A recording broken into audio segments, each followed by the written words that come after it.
mana kekuatan si kilat teh mana teangan kulit mewek jeung daging anu hipung tulang anu manusia teangan dewek moal modar ku Andika ilmu Andika nanaonan kaos kitu patut sia bewok montong sombong sia sakedeung deui Andika bakal tilar dunya kuring moal mere ampun deui ka Andika lamun Andika teu hayang babalik pikir sia rasakeun ieu hiya bersat tobat Sampurasun wargi-wargi Sunda sadayana tepang dangu deui sareng simkuring dina ieu channel. Ayeuna simkuring bade neraskeun hanca carita si Kidang Kilat Jago Tanding. Carios ieu karangan simkuring Pribados. Mangganya wargi-wargi Sunda sadayana anu teu acan subscribe di subscribe heula nya channelna supados simkuring dina neraskeun hanca caritana dina ngacaprak ngaler ngidulna leuwih sumanget deui sareng mudah-mudahan sasieur sabeunyereun tiasa ngabebrah manah kaum dangu di mana bae ayana. Tapi sateuacan simkuring neraskeun hanca caritana ayeuna simkuring bade nuhunkeun dihapunten kasadayana kaum dangu di mana bae ayana saupami anu nuju manco ngaraos kirang enak tata bahasa atanapi ucapan-ucapan anu dipidangkeun ku simkuring atanapi dicarioskeun diucapkeun dina ieu carita kumargi. Simkuring mah sanes tukang dongeng ulung tapi tukang ngacaprak ningkah ngaler ngidul sareng deui simkuring mah teu kawas tukang muka carita atanapi maos carita pendongeng-pendongeng anu sanesna maca buku atawa pangarang nulis heula direka dikitu dikieu henteu simkuring mah nya wargi langsung direkam saharita naon bae anu aya dina emutan dicarioskeun digelar diucapkeun dina waktos ngarekam teu aya tulisan-tulisan teu aya buca baca. Jadi hapuntennya wargi-wargi Sunda sadayana saupamina kirang merenah tapi sanaos kirang merenah atanapi ngacaprak oge mudah-mudahan kaum dangu sadayana tiasa kahibur ku carios anu dipidangkeun ku simkuring. Mangga ayeuna cuang kawitanan.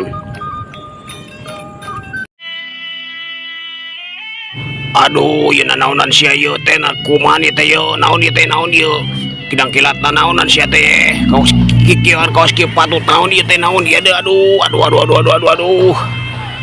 ki bewok waktu harita terus-terusan cocorokan kitu kulantaran awakna ayeuna geus dibulen ku lapisan es jeung taneuh ngahiji geus ngabulen nepikeun ka beuheung.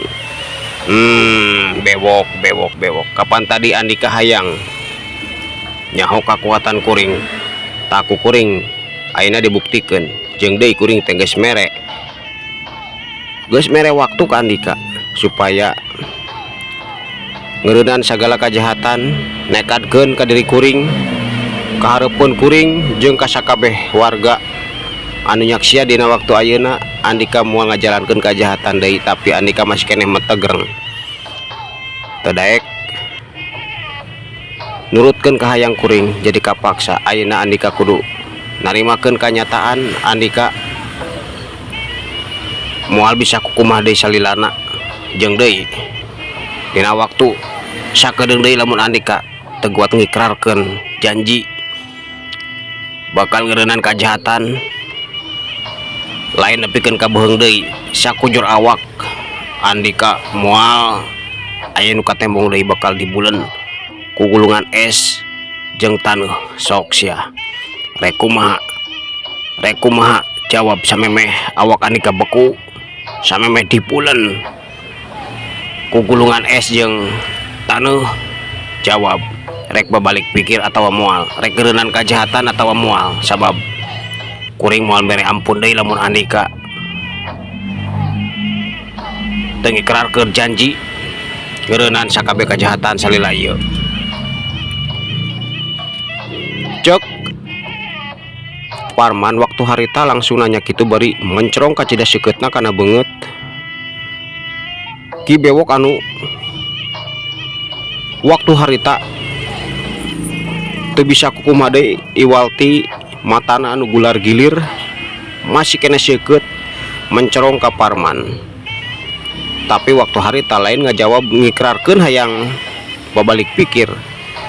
Ki Bewok teh ngagorowok ka 14 anak buahna. Muntung ngajaradog bae barudak, lakukan rencana anu geus diobrolkeun penting, lakukan. Kacleng 14 anak buah Ki Bewok waktu harita asup ka pakalangan, maksudna marek nyokot Lisnawati, tapi murid-murid Sugiwa waktu eta teu cicing jeung jawara anu nonton oge teu cicing kulantaran teresep. Waktu eta langsung ngahadang 14 murid Ki Bewok. Waktu eta di tempat anu tadi ngan saukur dipake gelut Ki Bewok jeung Parman teh campu 14 anak buah Ki Bewok ngalawan murid-murid Sugiwa jeung sakabeh patandang anu teresep kulantaran teu wani teh ngalawan Ki Bewok, ari ngalawan 14 anak buah nama tangtuna sakabeh patandang oge kacida gede wawanen. Atuh di tempat eta teh kacida campuh silih serang, silih peupeut, silih kadek jeung sajabana geus jadi tempat medan perang anu kacida mata krewasna keur warga anu nyaksian dina waktu eta teh beuki mundur bae ngajauhan teh pakalangan teu wani deukeut sabab bisi kabarerang ku eta kayaan tangtuna maranehna anu bakal cilaka sabab teu bisa ngalawan atawa nyerang balik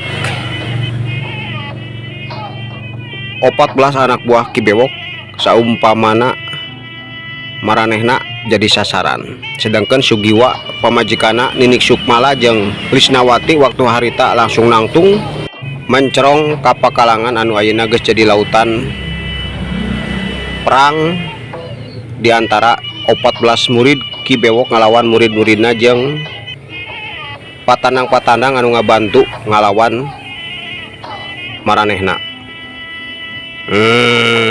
Bewok Andika bener-bener calir janji kapan guys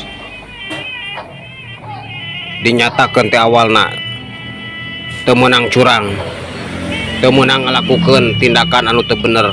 Lamun geus eleh mah eleh bae kudu ngaku Andika teh eleh.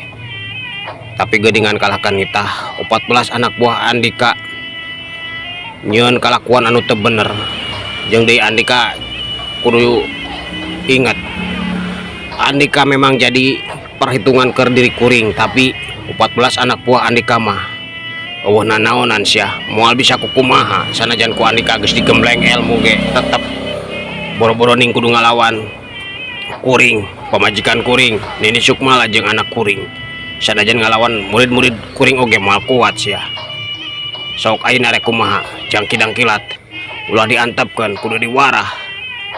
Jalma edan kawas kieu mah kudu diwarah jang kidang kilat ulah diantepkeun. Nya engkang nying diantepkeun engkang. Sok tindak secara tegas engkang.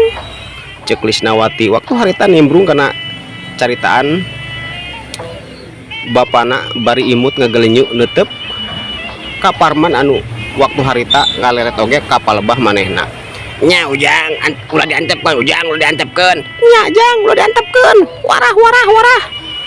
Jalma kitu patut mah kudu diwarah supaya karasaeun ku tulang beheungna ujang. Ceuk Ninik Sukmala jeung Sartina oge waktu harita nyorowok kitu. Bewok Andika bener-bener lain jago anu bisa dipika hormat. Bener-bener Andika teh kena jadug rampok, tukang ngahalalkeun segala cara. Tapi ari Andika teu hayang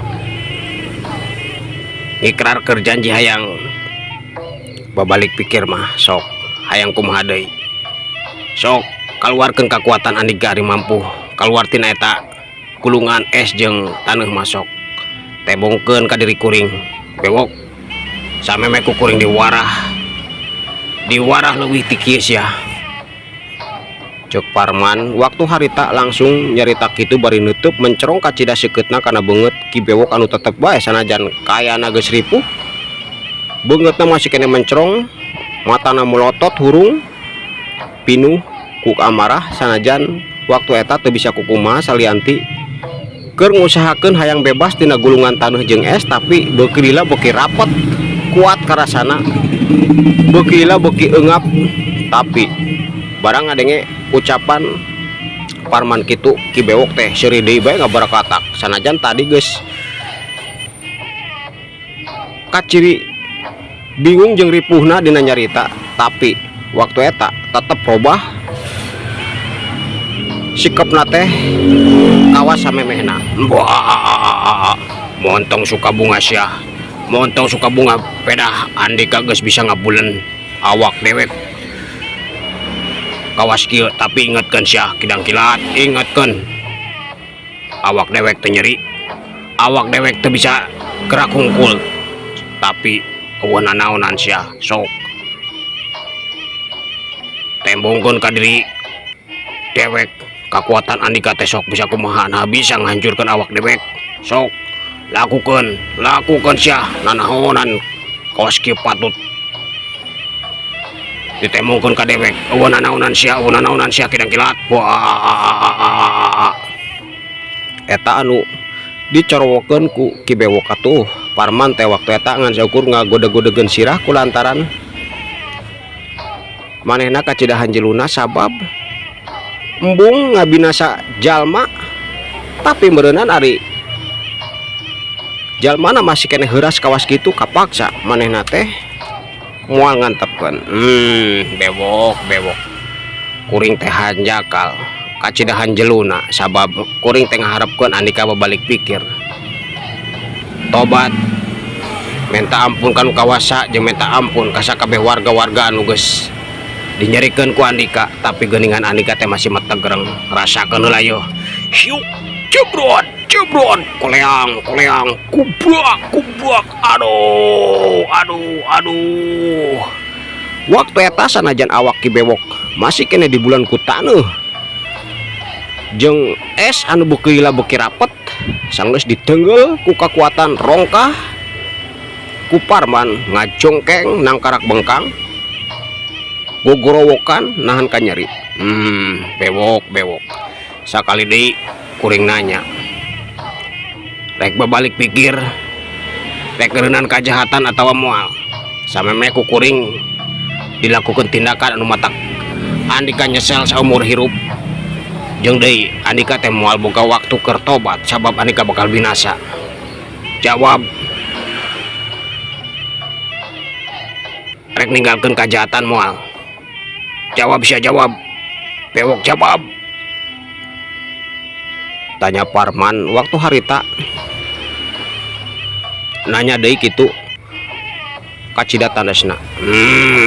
Cek dewek oge teu hayang sia dewek teh leuwih kolot teh Andika bocah jaringau kakara becus kawas kieu montong ngajago di hareupeun dewek sanajan dewek ngaku Andika boga kekuatan kacida hebatna kakara Andika anu bisa ngelehkeun dewek dina waktu ayeuna, tapi cek dewek oge dewek moal tunduk ka Andika sia sok lamun heueuh Andika bisa ngahancurkeun awak dewek lakukeun sia Kidang Kilat, lakukeun tembal Ki Bewok tetep bae sanajan geus gugorowokan tadi nahan ka nyeri kulantaran tenggelan Parman teh ngandung kekuatan panas atau puguh bae hawa tiis jeung panas campur aduk dina awakna waktu eta geus teu puguh catur anu karasana panas jeung tiis nyaliara di sakujur awakna anu keur dibulan ku bulungan es jeung taneuh. Kurang ajar siap, kurang ajar bener-bener Andika hayang diwarah leuwih ti kieu nya rasakeun ieu. Parman waktu harita meuremkeun dua matana dua leungeunna teh langsung disilangkeun rek matek kekuatan ajian kidang kilat anu ngandung hawa panas atawa saripati geni rek meulem awak Ki Bewok anu keur di bulan ku taneuh jeung gulungan es. Wer belesat tina dua peurupna keluar gulungan seuneu ngabebela langsung mulen awak Ki Bewok anu keur di bulan ku taneuh jeung es atuh puguh bae dina waktu harita lir ibarat cai anu keur dipanaskeun ngagolak kacida panasna karasana ku Ki Bewok atuh Ki Bewok teh kokobongan jejeritan tapi tetep can minta ampun. Aduh panas aduh setan nanahonan kawas kieu patut panas aduh panas eta anu digorowokeun ku Ki Bewok. Ceuk kuring oge sameme kuring ngajalankeun niat bakal ngeureunaan kahirupan Andika geura ikrarkeun sameme Andika nyesel sabab lamun geus tewas mah geus tilar dunia Andika teh geus eueuh kasempatan keur tobat. Bewok ikrarkeun ka diri kuring Andika bakal tobat moal ngalakukeun kajahatan deui sia sabab kuring geus moal mere hampura deui ka Andika lamun Andika tegewat ngikrarkeun diri bakal ngeureunaan kajahatan menta dihampura ka sakabeh jalma anu geus dinyanyari ku Andika sia. Jawab sia Bewok jawab. Cek Parman waktu harita nanya kitu deui bari teuteupana teh mencrong ka cida seukeutna ka Ki Bewok anu tetep bae. Ki Bewok teh can ngajawab pananyana sanajan terus cocorowokan bakat ku panas awakna bener-bener lir ibarat keur digodog dina cai anu keur ngaburial dina panci. Eta kaayaan anu dirasa ku Ki Bewok dina waktu harita. Tapi samemeh Parman nyarita deui manehna teh muterkeun ka sabudeureun tempat anu keur campuh garlutna 14 murid-murid Ki Bewok jeung patarung saembara katut anak murid Sugiwa. Woi urun sia urun lamun teu arurun Andika sakabeh hei 14 anak buah Ki Bewok Andika sakabeh bakal cilaka ku kuring. Andika bakal ngarasakeun kumaha kaayaan awak Andika moal beda kaayaana anu kawas ayeuna keur dirasakeun ku pamimpin Andika tempo kumaha kaayaan si Bewok ayeuna. Urun sia urun cek Parman waktu harita nyarita kitu atuh puguh bae sakabeh anu keur garelu teh khususna 14 murid atawa anak buah Ki Bewok waktu harita ngeureunkeun gerakanana mencerong kana kaayaan Ki Bewok anu waktu harita gogorobokan nahan ka nyeri sabab geus teu kabayang deui kumaha kaayaan awakna dina waktu harita kulantaran digodog dina cai anu keur ngagolak. Kadang-kadang aya hawa tiis tapi saenggeus tiis leungit langsung ngejletet panas lain bantrak-bantrakeun teu bisa diukur kunaon bae oge dina waktu harita karasa panasna awakna waktu eta begeutna ge beuki beureum kulantaran nahan ka nyeri anu teu bisa dicatur deui. Atuh puguh bae sakabeh 14 murid Ki Bewok teh malundur teu nyarita kumaha deui kulantaran kacida sieuna bingung kudu kunaon nulungan guru atawa pamimpin maranehna. Sakabeh anak buah atawa anak murid Sugiwa oge malundur sanggeus dititah ku Sugiwa supaya mundur balik deui ke tempat masing-masing. Sakabeh jawara anu mantuan ngalawan 14 anak buah Ki Bewok sarua maranehna oge geus caricing deui di tempat anu samemehna ku maranehna digunakeun diuk bari nongton pertarungan Ki Bewok ngalawan Parman. Sakabeh mata waktu harita mencrong karena awak Ki Bewok anu geus di bulan taneuh jeung es. Waktu eta beuki matak paur sakabehna oge dina nempo kulantaran salianti di bulan taneuh jeung es teh. Waktu eta awak Ki Bewok teh geus di bulan ku seuneung ngabebela lir ibarat awak Ki Bewok teh keur digodog dina cai panas. Aduh, panas setan tapi aing can ngaku eles ya. Kidang kilat tuh aing mah teu eleh ku sia moal ngaku moal aing mah kidang kilat moal sia. Ceuk Ki Bewok waktu harita sanajan awakna geus teu puguh rasa tetep bae masih nyarita kitu bari matana tetap mencrong kacida sekeutna kana beungeut Parman.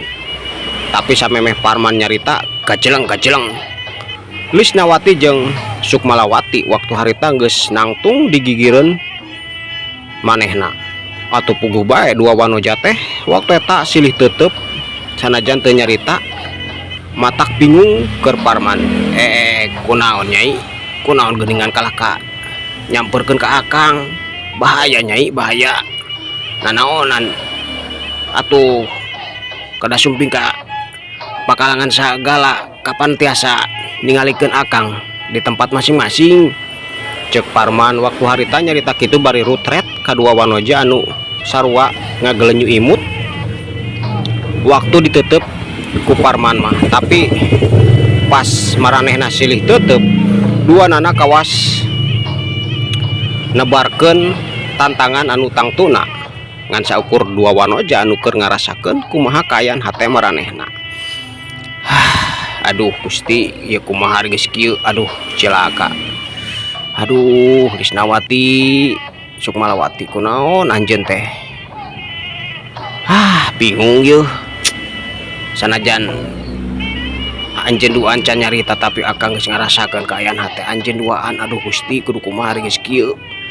Waktu eta Parman ngegerentes dina hatena bari rutret kadua wanoja anu tetep ari pas ditutup ku manehna mah dua nana oge ngagelenyu imut matak tibelat kulantaran dua wanoja anu kacida gelisna mencrang kacida ngan barang manehna pura-pura nutup deui ka Ki Bewok tapi ujung matana tetep fokus ka eta dua wanoja ka tembong. Teutepan dua wanoja teh silih teuteup pinu ku kacecep eta anu ngajadikeun Parman dina hatena ngagolak pinu ku kabingung sieun aya pacogregan berat engke di antara dua wanoja eta. Engkang wara geura wara ieu teh abdi hoyong nyaksian secara langsung caket sareng engkang. Laras engkang abdi oge hoyong terang kumaha engkena kaayaan ieu teh. Ayeuna mah teu kaing diantepkeun engkang, teu kaing diantepkeun. Wara si Bewok teh engkang. Ceuk Lisnawati jeung Sukmalawati waktu harita nyararita kitu bari dua nana oge matak bingung keur Parman sabab leungeun kenca jeung katuhuna langsung dicekelan ku eta dua wanoja. Nyai kan aduh. Akang jadi bingung kieu. Aduh. Akang jadi tegaranah kieu nyai. Aduh. Tos nyai. Tebihan akang keun si Bewok mah ku akang. Bakal diwarahkeun keun bongan teu hoyong babalik pikir beureun pasti diwarah ku akang teh nyai. Ulah hari Bang nyai, Lisnawati, Sukmalawati jig. Geura aruih deh ke tempat masing-masing teuing aya di dieu bahaya nyai bahaya. Cek Parman waktu harita nyarita kitu bari nyaritana oge teu pararuguh kulantaran pinuh ku kabingung. Sedangkeun Ki Bewok waktu eta sanajan gogorowokan nahan ka nyeri kulantaran tetep sabab awakna teh waduk boga kekuatan kuat sanajan panas tapi tetep awakna teu bisa hancur gampang kulantaran Parman oge can ngagunakeun kekuatan pamungkas sapinuhna dalam digunakan opat unsur sekaligus geus pasti awak Ki Bewok teh bakal hancur. Tapi dina waktu eta kulantaran Parman masih keneh hayang ngadenge Ki Bewok teh ngikrarkeun janji bakal babalik pikir, jadi teh ngan saukur kakarang ngagunakeun dua unsur kekuatan. Tapi dampakna keur Bewok geus ripuh, sanajan awakna masih keneh utuh beleger ngan tetep bae awakna teh panas geus teu kacatur deui ibarat keur digodog. Tapi waktu eta melotot ka cidaambekna kulantaran dua wanoja geulis teh waktu eta katembong ku manehna kawas anu euker mapanas hatena. Kemudian barang red Kalisnawati anu samemehna geus dibayangkeun bakal jadi pamajikana. Tapi dina waktu eta di luar dugaan manehna bakal menang lawan anu teu disangka. Budak ngora tapi kemampuanna teu bisa diukur ku dirina. Kurang ajar sia, kurang ajar Kidang Kilat. Montong ngalagak itu dihareupeun dewek sia. Sok lakukeun deui naon anu bakal dilakukeun ku adik kakak dewek sia. Nyai Lisnawati gulis ulah ngadeuketan eta pamuda gelis. Nyai mah bakal janten bojo akang gelis. Ceuk Ki Bewok waktu harita sanggeus nyarita ka Parman teh langsung ngomong kitu. Atuh puguh bae barang ngadenge caritaan kitu Lisnawati teh langsung ngiduh kana awakna. Cuy, nanahawan sia teh Bewok? Teu hayang aing mah. Saha nu hayang jadi pamajikan Andika sia? Teu hayang. Kang Kidang Kilat, ning diantepkeun Kang, ning diantepkeun abdi mah ka cida geuleuhna. Ka ieu makhluk teh ka cida geuleuhna abdi mah. Geurawarah Kang, geurawarah. Binasakeun bae Kang, binasakeun Kang. Ceuk Lisnawati waktu harita langsung nyarita kitu bari matana teh melotot ka cida seukeutna kana beungeut Ki Bewok. Aduh, Nyai deung teu ingeun deh Nyai. Nyai geuningan nyarita kitu. Aduh, Nyai teh geus ikrar bakal jadi pamajikan Akang. Lamun Akang bisa ngelehkeun sakabeh patandang, kan bukti Akang teh geus bisa ngelehkeun. Da si Kidang Kilat mah teu iluan saembara Nyai, eta tandana Akang anu geus jadi pamenang. Ieu saembara teh Nyai jadi ulah jalir Nyai, ulah jalir Nyai. Ceuk Ki Bewok waktu harita nyarita kitu. Sanggeunahna sia ngomong. Sanggeunahna rek Kang Kidang Kilat ngikrarkeun iluan kana saembara rek henteu tetep bae Kang Kidang Kilat anu menangkeun, anu boga hak diri kuring sia. Andika mah teu boga hak. Kuring mah hakna ge di kawin ku Kang Kidang Kilat sia. Montong nyarita kitu. Ceuk Lisnawati waktu harita langsung nembalan kitu. Atuh Sukmalawati ka cida panasna tapi barang rek ngap ngomong. Parman waktu eta mere isyarat supaya Sukmalawati teu nyarita ku kumaha atuh puguh bae. Sukmalawati waktu eta sanajan ngaguudag pinuh ku kaambek hayang ngagantawang nyarekan Lisnawati kulantaran ngaku Parman calon salakina dihareupeun Ki Bewok, tapi teu wani kulantaran Parman geus mere isyarat ulah sambarangan nyarita sanajan ngan saukur ngarindatkeun matana. Tapi kaharti pamenta Parman teh supaya manehna ulah loba nyarita. Atuh waktu eta teh ngan saukur mendakal dina hatena ngagerentes. Lisnawati ngeunah teuing sia Andika nyarita kitu. Ceuk saha Kang Parman bakal jadi salaki anjeun? Teu, sabab Kang Parman mah geus puguh teu ilu kana saembara sia. Kang Parman mah bisa lakiin aing, awas ya. Dina hiji waktu ku aing bakal diwaras sia teh. Eta anu ngagolak dina jero hate Sukmalawati sanajan sungut nama balam kulantaran teu wani ngabantah pamenta Parman. Bewok. Ayeuna kuring samemeh nangtukeun sikap anu moal mere hampura deui ka Andika. Jawab sia Bewok. Jawab. rek babalik pikir rek ngeureunnan kajahatan atawa moal sakali deui jawab.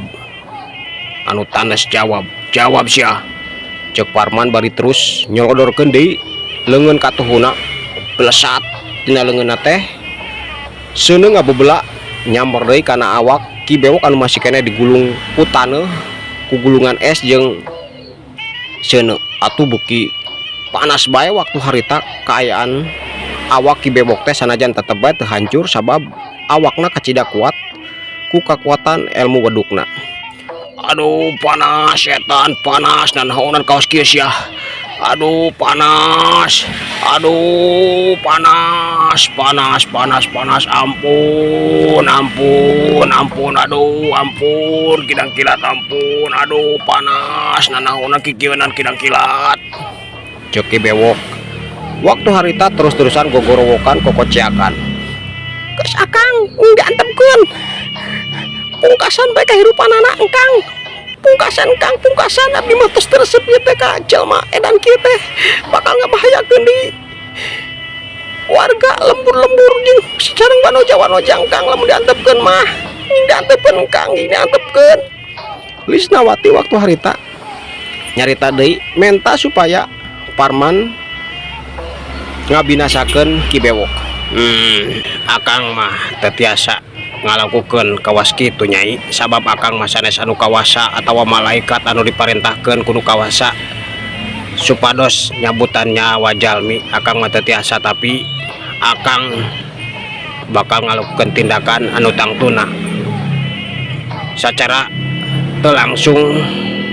Ki Bewok teh bakal cilaka ku pola sorangan lamun dina waktu ayeuna teu enggal ngikrarkeun diri moal nyieun kajahatan. Tak kitu bae nama Bewok geura ikrarkeun kumaha andika rek babalik pikir atawa moal. Jawab Bewok jawab. Cek Parman sanggeus carita ngajawab kana caritaan Lisnawati waktu harita nanya deui bari mencerong ka cida seukeutna kana beungeut Ki Bewok. Aduh panas.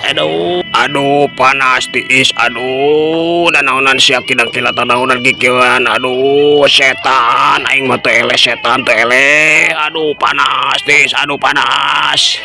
Cek Ki Bewok waktu harita manehna teh teu ngajawab kana pananya Parman saukur kokobongan jejeritan kawas kitu kulantaran hawatis jeung panas teh geus teu kacatur kawas kumaha karasana ku manehna dina waktu harita.